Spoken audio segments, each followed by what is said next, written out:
Welcome back to Sleeping Around the Podcast with Dr. Ann and Matthew. We are in Houston, Texas. We are in Houston, Texas. Why are we here? Because apparently we really like humidity and big hair. No, it's National Sleep Conference. That's right. So this is our National Sleep Conference. It's sponsored by the American Academy of Sleep Medicine and the Sleep Research Society, really creating a great combination of clinically useful information, but also research on future directions. So this is the biggest sleep conference in the world. Yeah, rumor has it this has been the largest one since pre-COVID. Oh, I'm sure. So we have over 5,000 people here, but we're shooting a special podcast with someone that we adore, who is a two-timer now on the podcast. And first time for me. But first time for Dr. Ann, that's Yeah. why it's important. But everybody, welcome our very special guest and sleep friend, Mollie Eastman. Oh, well, thank you so much for having me. So grateful and so excited. I know the new dynamics and just, it's amazing. Thank you. Thank you. The evolution is fantastic. Yeah, and I would say that the most exciting part is that although we interact on social media, this is the first time we're meeting. Right? This is the magic. Exactly. I know, I love it. And that is why I wanted to do another podcast specifically with Mollie, to have you, because you just bring, I brag on you too much, but I couldn't wait to get two powerful women in sleep, which I love to do, have a conversation. But Mollie, we did something pretty cool this morning. And I was very blessed to be invited to. I would love for you to kind of tell the podcast kind of what you've been up to, but this morning, start there and talk about sleep with a skill, and then we'll just jump in and let you two girls talk about sleep. Yeah, absolutely. Or hair and shoes and things like that. I mean, all the things. Yeah. Any topic, any way we want to go. Sleep is related to all of it. Right? See, thank you. That's my approach. Well, ultimately, my mission on the planet is to give people agency with their sleep in any capacity that looks like, and as many partnerships and alliances as we possibly can have. And so this morning was kind of a representation of that. So how can we bring together great thought leaders, people that are also looking to get these messages out of our kind of individual silos and get them out to the masses? So what it was really meant to be is almost this coffee and content, if you will. And so we created lots of content with fantastic leaders in the space, and it was so magical. I feel like I'm high after that whole Well, you did put CBD in the bag. We did have CBD in the bag, Okay, so who knows? Maybe there's other things going on. Anyway, no, but it was just amazing, and I think it just really speaks to really what's possible for bringing us all together, because it feels like there's this bubbling of a kind of sleep revolution available. A quick tangent, I just have been reading Mapping the Darkness. I don't know if any of you have seen this kind of relatively newer book, award-winning journalist, and so he's really mapping the history of sleep medicine and looking at how it's a relatively new field. So they look at 4 main pioneers and then go back to Kleitman and Dement and what have you. And what we're left with is, wow, well, at least my takeaway is it is so in its infancy and new, and there's so many places to go. And so the more that we can collaborate, then we can, make a big difference. Yeah. What's so interesting about that statement is that that was something that Dr. Dement was very much invested in. It was being able for people to understand where we were in order to know where we're going, right? Yes. And so I am very fortunate that some of the people who are the pioneers in the field are very close friends of mine, right? Amazing. And so I continue on a daily basis, and it's truly a daily basis because I get these interactions so frequently, but especially while here, the biggest thing for me is the opportunity to get to network in person with all of my sleep friends, right? Incredible. However, before coming here, because I have a big live virtual summit that's coming up with Sleep Wake Advisor Institute, Atul Malhotra and I are co-chairing it, but Tom Roth and I are doing a session on narcolepsy. And so prior to that, we wanted to do a little teaser. So we recorded this teaser about that, but then also about what are you excited about coming to sleep? And so I said to him, you've been in the field for forever. Right. You're one of the pioneers of why I do what I do. Sure. But I mean, the man, it has an encyclopedic brain. And no wonder that sounds familiar. And just knows everything. He gave me the reflection of the very first time he went to the first sleep meeting. And this was in the 70s, right? He said it was supposed to be in Chicago, but there was some political thing. It got shifted to New Mexico, he said. And so there were 100 attendees. Wow. You look at this Crazy. conference, there's Yes. 5,000 to 6,000 people here from all over the world. Yeah. So 100 attendees, and he said, and unfortunately, it was 99 men and 1 woman. He's like, so he said, we were missing out on having all of the thought leaders in the space. He said, but what was most fascinating is that during this, there's the planned agenda. Everyone's preparing, right? Their presentations, etc. Halfway through the day, they said, we have to stop the meeting. Dr. Rekshafin has new data. We're going to do that instead. What? So it was, we talk about the late breaking. Many times the late breaking are things that have already been published 6 months ago, right? Exactly. And so it was Oh my God. literally, and so if you're familiar with Dr. Rekshafin's work, I mean, he really has completely changed the field. So if you look at the history of sleep medicine, there was many, many years. You can date it back to the 400 BC, where there was the initial sleep is this like period of inactivity. It doesn't contribute to anything, and there were different variations of the brain stopping, the heart stopping, like all these different things. That type of mindset perpetuated into 1989. Dr. Horn at the time was saying that there's still this optional sleep. You can get away with like these different reductions and stages of sleep. Dr. Rekshafin's lab did the life-changing, and I say life-changing because it's changing everyone's life to have improved awareness, studies, and Cleet Kushida was one of his junior faculty at the time, and Cleet is a very close friend and an amazing, amazing clinician and researcher. The studies in animal models on different sleep restriction, right? And so everyone kept talking about like, we can get away with less sleep, we can get away with less sleep. We know that that's the mentality right now. I'll sleep when I'm dead. And the response I frequently will say is, great, you'll just get there a lot sooner. Exactly. And then I will reference these landmark studies. So he had done different sleep deprivation studies of that you are going to be sleep deprived completely. You are going to be intermittently sleep deprived, meaning that there was a selective reduction in different stages of sleep.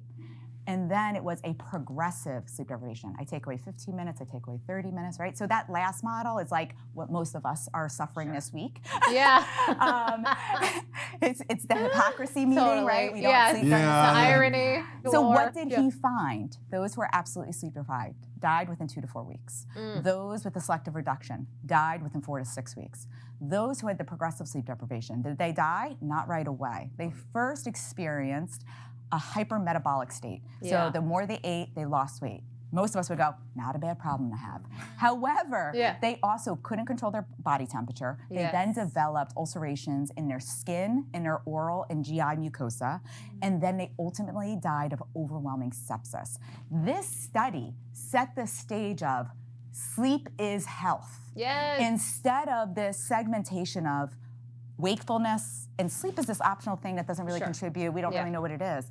But it also started entering into the understanding of how it impacts our immune system, how it impacts our body temperature, how it impacts everything, and really set the stage that sleep is a homeostatic process, meaning something your body must do. And if you were to make an analogy to another homeostatic process that we all value, your body temperature should be a balmy 98.6. But if you woke up this morning and you were 94 or 104, fortunately you wouldn't be sitting here. You would have ran to the doctor, not because of what that absolute number is, but what it represents. Your body's in dysfunction, and if left unattended to, progressive illness and potential death. The same thing is true when you're talking about sleep. You're not getting the right regularity, the right duration, the right quality of sleep or wakefulness. That is your call to action to talk to your doctor to get that fixed. Ugh, yes, mic drop. All right, thank you for joining us today on Sleeping Around the Podcast. No, I'm joking. So this is so cool. So when I first met Mollie, y'all share so much alike. By the way, she was up in New York at the time. If I could only get you to do this. I convinced her to move to Austin. I didn't convince her. Her and her fiance, now husband, moved to Austin, Texas. And just her podcast and her presence, but just as passionate as you. Like it's like she's a mini you. Like just with the passion and talking about maybe sleep. not a mini, just a mirror. A mirror you. We gotta hang. That's right. You guys are the same age. Love it. You guys And it looks like same size too. See? My point being is that she has been about that. Like when I first met you, I didn't realize all the different apps and different things and different, I just was traditional. I would go, okay, you got to have a sleep test. You got to do an in-lab or an HSD. I was very clinical. Yeah. I was very clinical. Well, you were very sleep disordered breathing. Yes. Yeah. 100%. So good. Yes. Yeah. Great. Yeah. You know what? 100% and obstructive sleep apnea. Yeah. Focus. Yeah. Yep. Yeah. Yeah. Thank you. You're 100%. Yeah. And then she started saying, okay, well, what about, Matt, have you ever talked to anybody which does shift work? Well, here's this app to do this. Or if you talked about red light there, have you talked about stuff? So I love that you brought that to me and to Brandon at the time. Yes. And we got invited to Dave's thing. Yes. And which they just finished their biohacking conference in Dallas. But that's how I met you. So and wild. I was like, and now you're just killing it. Oh, well, thank you Speaking for everywhere, you just spoke, right? Yes. Yeah, I just spoke on Sunday, which actually on the heels of one of my worst nights of sleep that I've had in years. The AC went out in Texas heat of all my times. What are the goodness. chances? So yes, but have been hopping around. So just came back from speaking in Singapore and just really aiming to get the message out and also spotlight incredible thought leaders like yourselves and the various capacities and arenas that you're playing in and have that expertise in. And then for me, it's the passion around how can we then take this conversation from sleep for high performance and how can we start to versus the blind spot I think that many of us have had in some way, shape, or form around, oh, but of course sleep's important, but not really understanding. And you did such a great illustration of why it's so just an element, a drop in the bucket of why it's so crucial.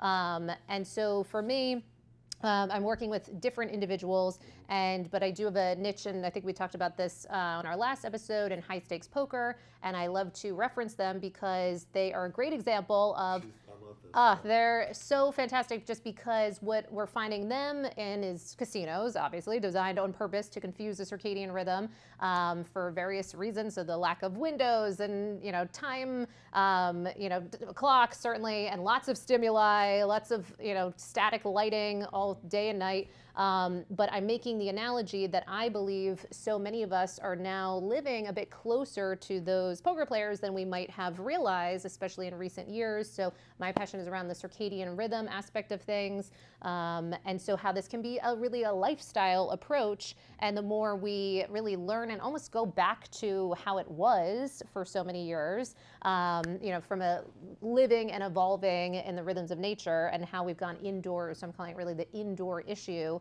And I think we might have touched on this previously, but it's worth potentially repeating, is that in 2001, the EPA did a study and found that the average person in the United States was spending around 93% of their time indoors, broken down to inside buildings and automobiles, but any an obstruction in their ability to get some of these cues that we would have had in nature for so long. And if that was the case in 2001, before a pandemic, before work from home, Netflix and all the fun things, then it's likely to have gone up. And so what are the implications of that? I mentioned that book, Mapping the Darkness, and one of the points that they pointed to, their kind of quote was around, while of course sleep has been this amazing mystery for so long, as far as a research capacity, what they take on is that it hadn't really been studied in any meaningful way until the Industrial Revolution. And during the Industrial Revolution was when we started to see people go indoors with velocity under electric lights. And so seeing a rise up in insomnia and certain new things that hadn't really, cropped into the conversation previously. So I think there's a simplicity too that can be married with, of course, always searching to ensure that we're not stepping over sleep disorders and making sure that is front and center, and then this lifestyle approach, and hopefully getting fascinated and curious around this amazing topic. Yeah. So I think there's a couple things I want to respond to there, but I think one of the things that would be important for our audience is to understand why sleep. What is the background that drove you into sleep? Totally. It's a whole personal, the mess is your message type of thing. Because certainly for clarity, not a doctor, clearly. My mission is fully from a passion perspective around, I went through my own real breakdown with sleep. And so I now think of my life in a 3-part series. I think of it as before I went through this sleep breakdown, during and after. And before, I just had a lot of labels and narratives with my sleep and didn't really think about it that much. I would say, I'm a short sleeper, I'm a night owl, it's in my genes, I'll sleep when I'm dead. Just kind of survive this lot in life as far as being a bad sleeper. So all those ways of navigating this topic, not correlating all these deleterious effects with my health. And so you beautifully illustrated and pointed to just, some of these things that we start to see. So I was beginnings of an ulcer, shingles in my 20s, painful periods, mounting anxiety, just all of these things. And then living as a serial entrepreneur in Manhattan, burning the candle at both ends, stressed to the max. I went through this period of insomnia while traveling internationally, jumping around different time zones and what have you. A lot of uncertainty, employees, like the stress was there. And so I went through suddenly this time where sleep was no longer guaranteed to me in the same way that I had known it to be. And so in one of my lowest moments, I went to the doctors in Croatia, left with, this is in a little rundown clinic, leave with a prescription for Valium. I mean, so old school. And a kind of question of, okay, what is the plan here? And a lot of fear because my family, I've had very close family members that I've seen go down this path of pharmaceutical use, heavy pharmaceutical use, including large doses of different types of benzos and nearly dying when getting off of them. And so there's always a fear that, maybe this mental health component could be in, waiting for me. And this is the moment now that I'm having this whole sleep breakdown. Could this be my downfall or something? So a lot of fear, a lot of thoughts, catastrophic thinking, all of that. And so then end up going down the rabbit hole to understand, okay, well, what does it even take to get great sleep? And also having a sense of, I remember searching like sleep support groups, because I literally flew back to United States to New York to handle my sleep problem. And I had the original intention was to go and travel and do all these different things, but came back to handle this. And I remember searching, it was like, why is there no sleep AA or, place to go, Sure. right? Sleep AA. Sleep AA, right? Because I also felt so alone in this process and felt like I was the only person, dealing with this, the only weirdo that couldn't sleep. Yeah. And so once I started going down this rabbit hole and I tested and tried a lot of things that didn't work, but then did a lot of things that did work and worked with lots of different professionals in different arenas, and also discovered some health issues and a parasite and, just random things from all the travel. But out of this ended up being one of the best things that could have ever happened, because then flash forward, what I kind of stumbled upon was this whole world of chronobiology and the science of time and how time affects our biology, this concept of circadian rhythm entrainment. And for me, it was like, why are we not all talking about this? This is life-changing. And so it suddenly provides this blueprint by which we can organize our days and our nights to have some of this clear balance, which I was totally missing living in Manhattan and having no idea when the sun would rise or set, and was very pompous about, well, I get my best work done 3, 4 in the morning, and just ridiculous, and completely like upside down lifestyles.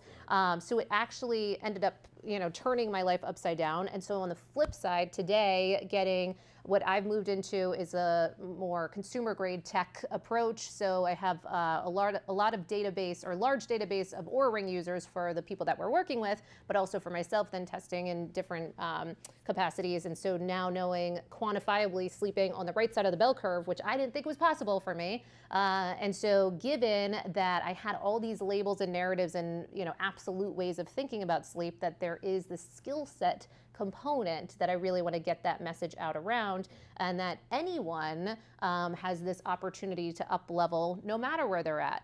Right. So on the flip side of that, then built Sleep as a Skill, online courses.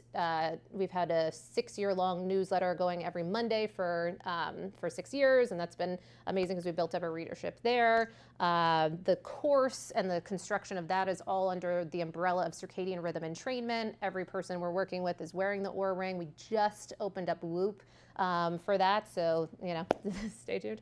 Yes, and so it's my aim is to how can we get the same way high performance performers would absolutely be getting their blood work done, would be working with their nutritionist, would be working with their trainers, recovery modalities, that sleep becomes right in the forefront in this conversation. Yeah. So it started as literally a problem, Yeah. then turned into a passion, and now you run Sleep AA. This is Sleep great. AA, exactly. So there's a couple of things that I think are really important for our listeners to hear, is that you may be listening to that story and going, yeah, I feel you, sister. I have exactly the same exact thing. But the stigma and shame that comes along with having a sleep disorder very frequently stops us from wanting to seek out a solution because of the fact that we very commonly are saying, well, it's just the sleep that's bad. The day's okay. Stop accepting a lesser version of yourself.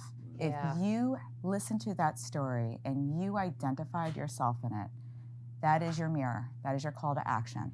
That is your opportunity today to start living a better life. I always call Dr. Ann one of one.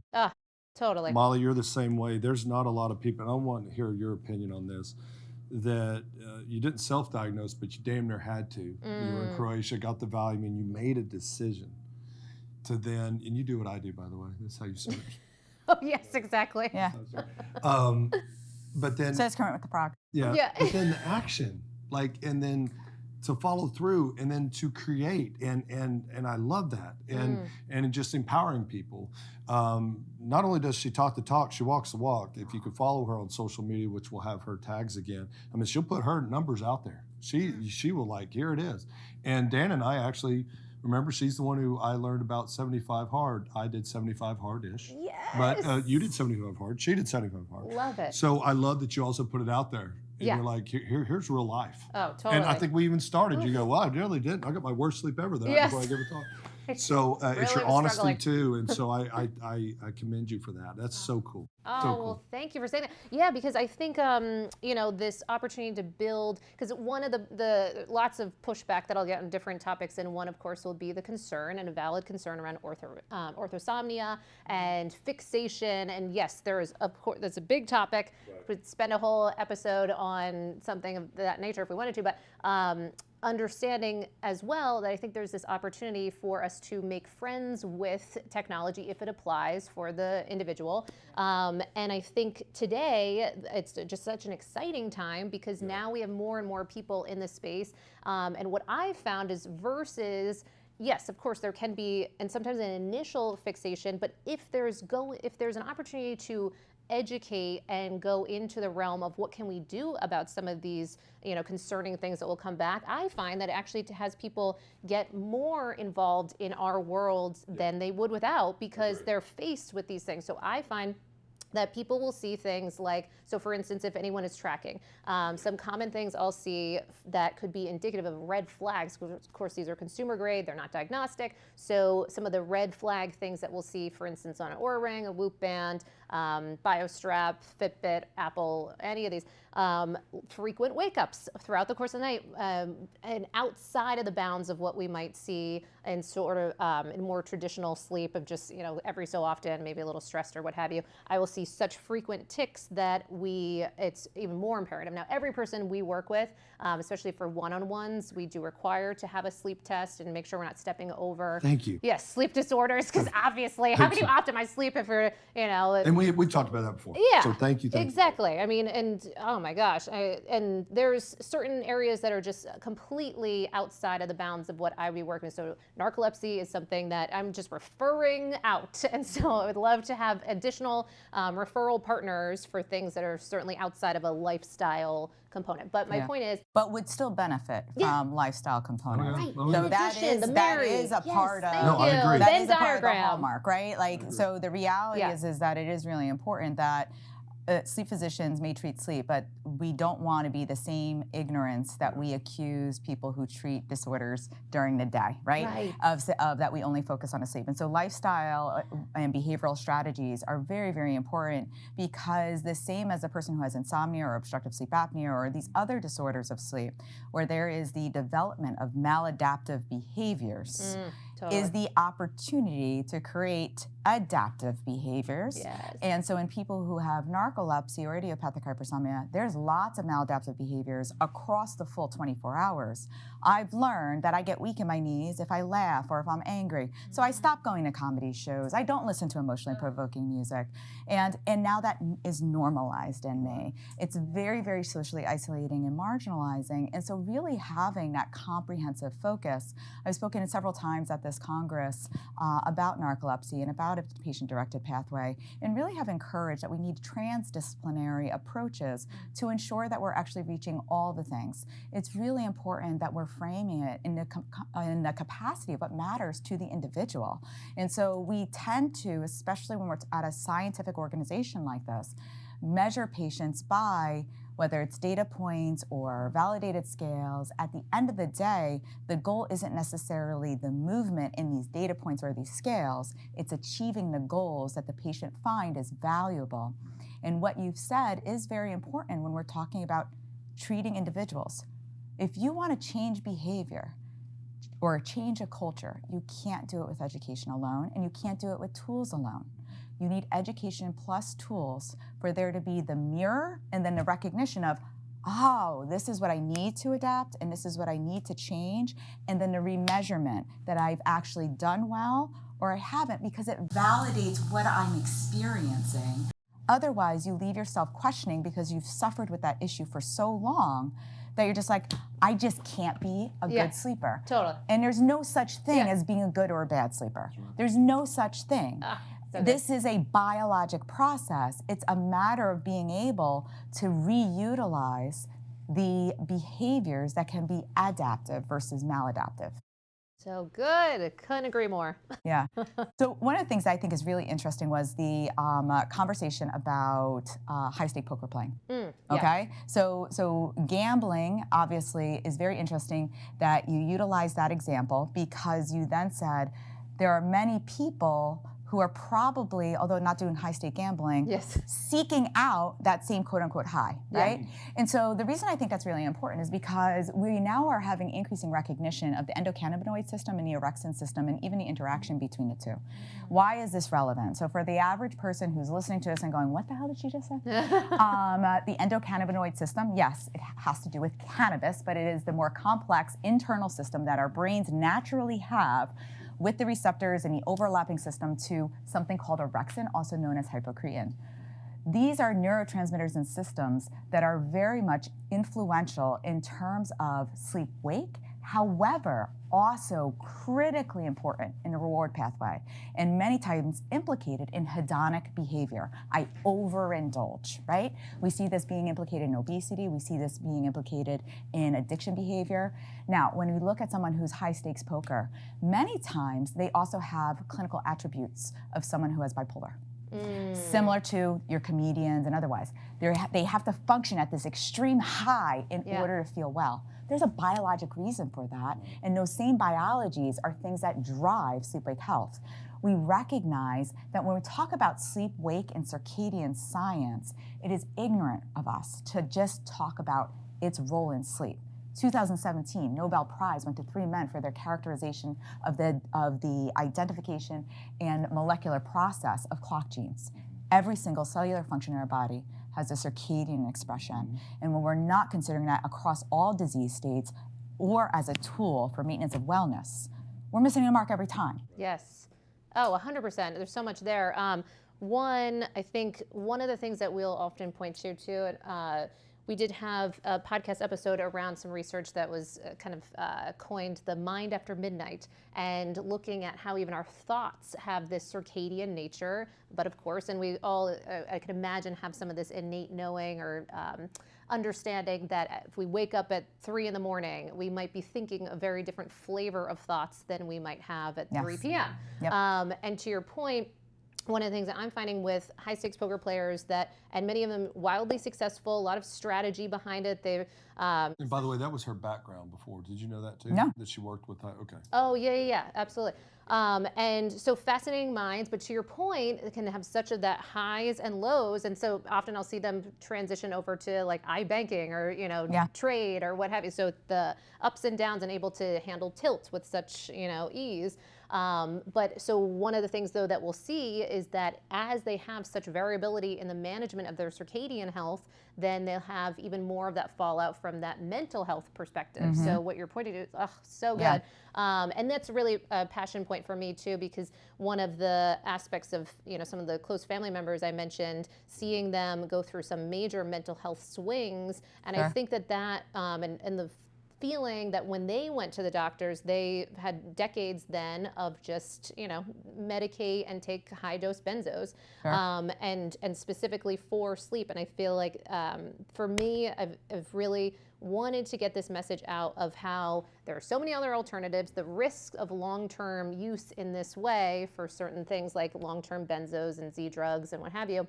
But when it comes to poker players, they're really interesting because often they're managing things almost like rotating shift workers, because they'll be, depending on if they're cash game, so if it's live play or online play, they might have variable, say, tournament schedules, for example. And so suddenly they need to be alert and making choices that can result in millions of dollars, earned or lost at, say, 1 in the morning, and then a couple days later at 1 p.m. And so how do you reconcile that? And naturally, I think we can all agree that that's also a challenge for anyone.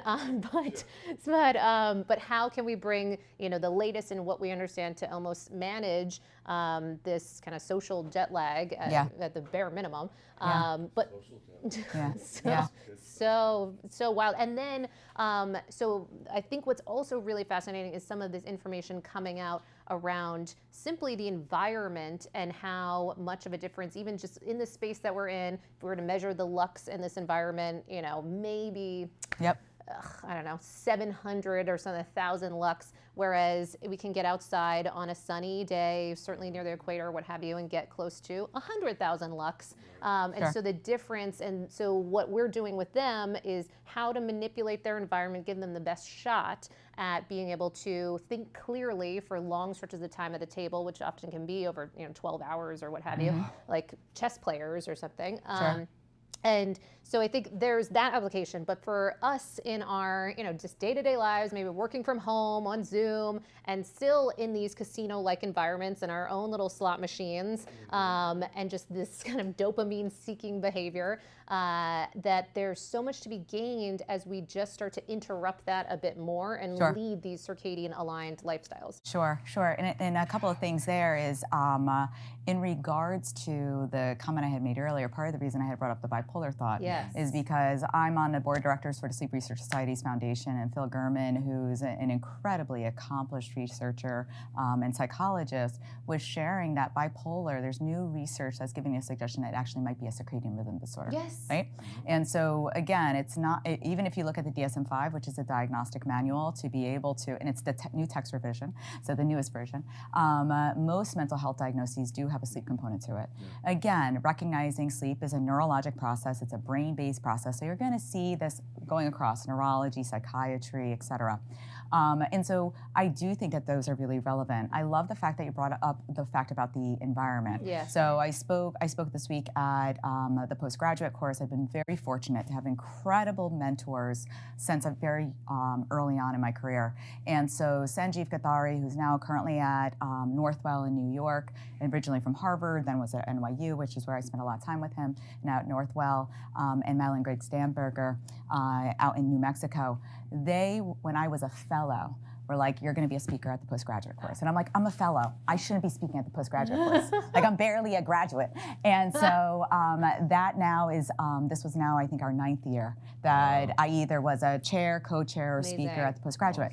This one was all about the exposome and the exposome's influence on sleep. And so mine was about, my specific talk was about the exposome, using an exposome-based strategy to improving sleep, right? And so the exposome is every single exposure that you potentially can have, and it all is relevant in regards to the dose of it, the components of it, the stage of life you're in, where you are in the globe, and so it's this very dynamic consistency. So examples: Cosmetics, that's an exposome. The foods I eat, that's the exposome. Do I have animals? That's the exposome. The air quality, that's the exposome. And so all of those also have the opportunity to influence your genetics. So you can have epigenetic changes due to that, right? We already know that with shift work disorder, right? Is an independent risk factor for cancer. The World Health Organization in 2007 said, we're calling this a carcinogen, right?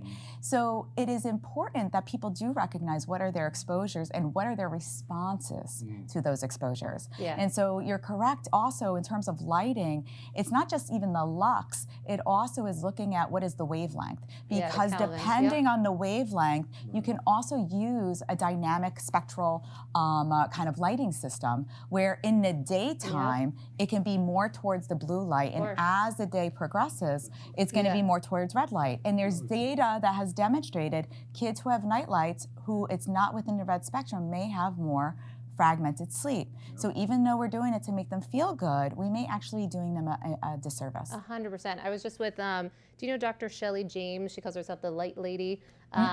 So she's a really interesting researcher around many aspects of light and how it impacts sleep. And so she happened to be speaking at this light conference in New York a few months ago, and she's speaking on melatonin in particular. And so we did a little segment together, if you will. I still have to release some of the content, but measuring the wavelengths of light in this particular hotel in New York, going inside, going outside, looking at the massive difference depending on just different angles of behind a window, out, various elements. And I think this in and of itself, I mean, it's in an element kind of sad that we have to teach ourselves how to utilize what's already been available to us just in nature, just by walking outside. But I think for so many of us, we need this information to disrupt and have a strong why of why this is so crucial. And so all those, these zeitgeibers that we're pointing to, and I know certainly in sleep, especially I would say recently, and I think I've even seen you interacting on some of these public forums around the controversy around blue light, and is it okay, is it not okay, et cetera. Yeah, Big Bastian Gross and Michael Granister. I'm having him on the podcast. I love Michael's work out of Australia. I think he's a brilliant, brilliant guy. And Bastian, and it's interesting because sometimes they have a little bit of like conflicting opinion, but overall it really is driving at the point of there's so much more to know. And even talking about melatonin, I've even started to change my position a bit where we are starting to see emerging evidence of the use of melatonin outside of sleep-wake and using super high doses that we previously would be like, is that toxic? So again, it's just a matter of recognizing that everything that we're exposed to potentially is medicine. Yes. It is medicine. Exactly. Food is medicine. Phototherapy is yes. medicine. Like there are all these things. And so dosing, consistency, timing, that all matters. And so really the point you're driving at is that there's this disconnect of how do you tell the story that's comprehensive and complete that doesn't seem contradictory. Well, oh my gosh, you got me so excited. Sorry, I didn't mean to interrupt. No. But you got me thinking of one thing I've been sharing recently to point to how it is so layered on this topic of even just light in and of itself. So one thing I do share frequently is that just last year in 2023, nearly 250 circadian scientists, referencing almost 2,700 peer-reviewed publications, are now calling for warning labels on light bulbs when used at night. And the reason they're doing this is citing not only, of course, the impact around sleep and concerns there, but also looking at things like psychiatric disorders, as we were pointing to, bipolar and some of the correlates there, reproductive disorders, obesity, diabetes, and beyond, of some of these clear and many of this, of course, coming from shift worker research. But we do appear to have plenty of research of light certainly impacting our well-being when used at the wrong time, if it's bright enough. Yeah. So I think that's I think we might lose a forest for the trees sometimes on the screens and the this and the that, but unequivocally, if we are dousing ourselves in bright light when we were not designed to be doused in, then this is going to have a negative effect on certainly our sleep, but also our mental health. And so I think that that's really, really important to not just throw the baby out with the bathwater. 100%. Right? 100%. Yeah. I think that overall, if you were to boil it down, it's about the putting it in the simplest form is lifestyle, right? Yeah. It's does this make sense for what your goal as a human being to exist looks like. And again, I want to be realistic of recognizing that there are people who are going to be working shifts, and they may be coming from a lower socioeconomic status. They have limitations in regards to what are their other options. However, we then need to be able to also specify, as opposed to put absolutes. This is the only thing that works, or this is the only thing that doesn't work. I think it's even more important for those people, such vulnerability, and so to not then set them up for success as much as we possibly can just feels like dangerous, you know? Agreed. And to your point around, I love what you said too around nutrition, and you know, as we collect these things and our knowledge around what is impacting, certainly from my vantage point, if I have this umbrella around circadian rhythm entrainment is how we frame our programs. So we start with light, dark, we look at temperature, and beautifully illustrated the concerns of even just a little bit of variance, how that could be wildly damning to our health and well-being. So we look at light, dark, we look at temperature, timing, we look at meal timing, which actually was last year one of our most popular episodes was with Dr. Sajjan Panda, of course, from the Salk Institute, looking at his research around meal timing.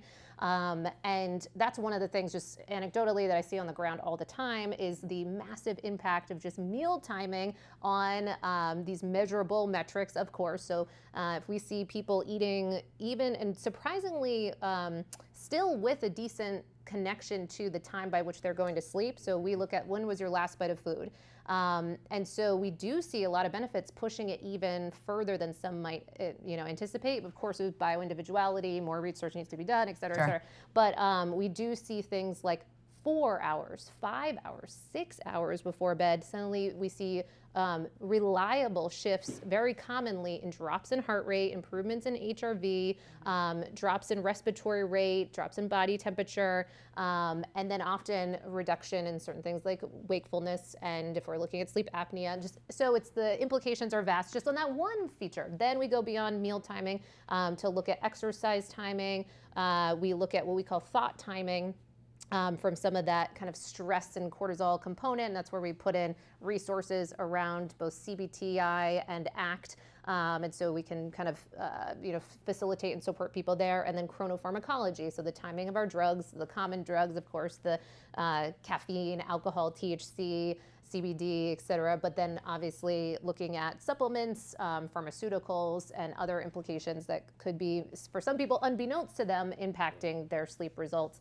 And then finally looking at time shifting of various capacities, whether people that are traveling, shift workers, or just maybe preparing for daylight saving time while we still get that kicking around.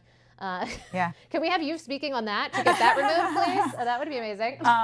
So what's interesting is that when you're looking when you're looking at food, I think that one is so important because it's not just the timing of food; it's also the quality and content of food, and it's a multi-level because that can also influence the microbiome, which the microbiome also is going to have a very significant impact. Now, that was also included in the presentation I gave this year as well as last year about food, and so last year we did talk about basically the food choices that children were making, how it negatively impacted their microbiome, and that then led to them actually increasing the amount of calories that they took in, and then greater sleep disruption. This year I was talking about the utilization of timing of food and what we're seeing, and there was a really good systematic review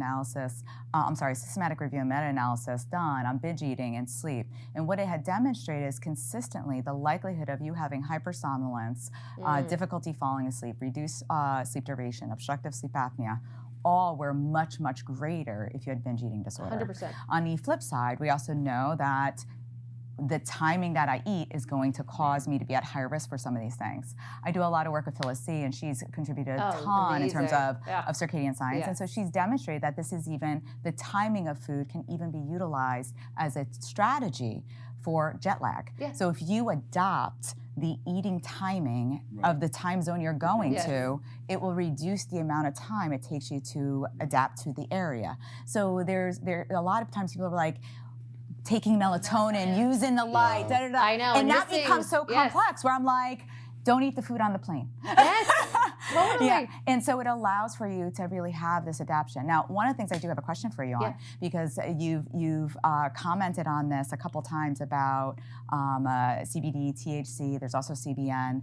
I do consulting with companies that do have different products, either FDA approved products for epilepsy, or also companies that have direct-to-consumer products. And what the current intersection, and I literally just had this meeting earlier today, was talking about what is the role of cannabinoid products in sleep, because the literature is actually not consistent. Oh, totally. And part of the reason it's not consistent is because when you talk about the cannabinoids in general, there's over 400 different types. Exactly. And so depending on what is actually in those ingredients. But if you were to summarize the kind of current literature, if I'm an occasional and frequent user, it may help with reducing sleep latency, may help sleep quality, total sleep time.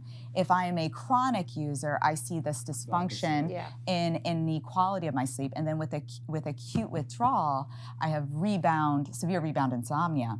And a lot of where I'm interested in kind of moving some research towards, and that was my conversations earlier today, was how do we actually have this conversation around the endocannabinoid system, the orexin system, and then the GLP-1s, because they all have an interaction.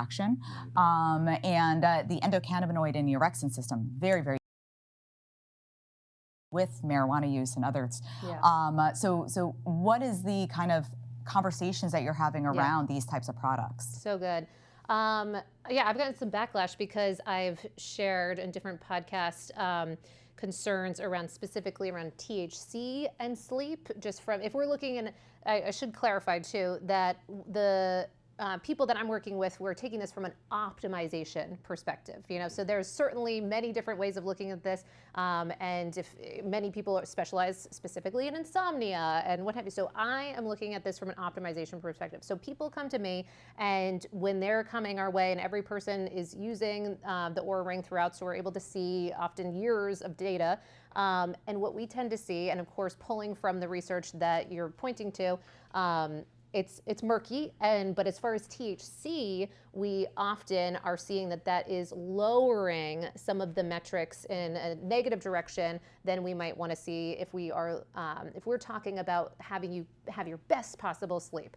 Now, there's so much nuance to this, of course, and there can be so much use or application for certain people at certain times. THC for pain management, cancer, could be a fantastic alternative as opposed to going down some of these pharmaceutical paths. So I don't mean to make absolutes. And there's actually pharmaceutical grade CBD THC product, not available in the US, but internationally, that is used for spasticity and MS very effectively. And so again, it's a matter of, yes, these are naturally occurring products. However, understanding dose and frequency and selection. Exactly. And then, but what we do see, we tend to see much more favorable results but still questions around CBD and CBN. And so those tend to be much less of the, to give some of the metrics that we're seeing. So if we have with Oura Ring within the last year, they added on daytime stress. So it's pulling heart rate, HRV, and body temperature and movement to give us just an approximation of our stress load throughout the course of the day. Lots of variables are impacting this, why they're so hesitant to release daytime HRV metrics because it's so noisy. If it's hot in the room, like, oh, now you're stressed. So there's a lot going on there. But one of the things that we will tend to see is for people that then will have their THC gummies or what have you in the evening, often we see heart rate going up markedly beyond their traditional baseline in the evening hours. Do you see Dan's head, just so you know? Okay. You see this still? Oh, sorry, Dan, I didn't see you there. Handsome Dan. Yeah, bring it back. Exactly. He's like, right? It's a problem. Yeah, so we're seeing that. And then I think if people aren't tracking, I understand why it could be so compelling. And because to your point, you just dabble in. It's like a miracle drug for so many people because now it's with ease helping you fall asleep. You feel so relaxed. And for many people, I also see improved sleep duration. So they're sleeping longer. And it's like, what could be better? But then when we commonly see marked drops in their HRV throughout the course of the night, then a difference in what their sleep architecture is looking like throughout the whole course of that night, especially as they layer this on, to your point, and become long-term users. Whereas if we can start to play with the ratio and then shifting people to potentially moving into that CBD, CBN, there we tend to see a lot more favorability. Yeah. That does get into just, now these are more speculative, but I do have an expert coming on the podcast to talk about histamine load. And so part of their approach is to use CBD, CBN from an anti-inflammatory perspective and help managing histamine. But anyway, that's a tangent. But so what I would say ultimately is that it's certainly such an exciting area. But I do find that I will get a lot of people fighting for wanting to utilize this, especially I'm in the health space a lot of these people that are, functional medicine and pointing real thought leaders, but at the same time they're taking, 20 milligrams, large amounts of THC each night to get to sleep.